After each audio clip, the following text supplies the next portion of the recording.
হলো পহেলা বৈশাখ উপলক্ষে প্রচলিত মঙ্গল শোভাযাত্রা থেকে নিয়ে যত প্রকার সংস্কৃতি আছে এসব সংস্কৃতিগুলো মূলত একটি বিশেষ ধর্মের মানুষের ধর্মীয় কৃষ্টি কালচার এবং সংস্কৃতি অথবা তার সাথে সাদৃশ্যপূর্ণ বিষয়। আরেকজন মুসলমানের জন্য অন্য কোনো ধর্মের মানুষের ধর্মীয় কৃষ্টি কালচার সংস্কৃতিকে অথবা তার সাথে সাদৃশ্যপূর্ণ কোনো কিছুকে গ্রহণ করা কোন অবস্থাতেই জায়েজ নাই। রাসূল করিম সাল্লাল্লাহু আলাইহি ওয়াসাল্লাম পরিষ্কারভাবে জানিয়েছেন, মান তাশাব্বাহা বিকওমিন ফাহুয়া মিনহুম।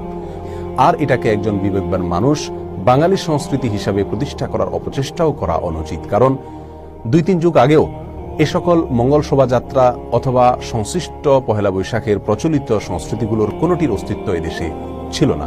অতএব এটাকে বাঙালির ঐতিহ্যবাহী সংস্কৃতি অথবা সার্বজনীন সংস্কৃতি হিসাবে প্রতিষ্ঠা করার অপচেষ্টা এটা কোনোভাবেই গ্রহণযোগ্য নয়, এটি ভুল।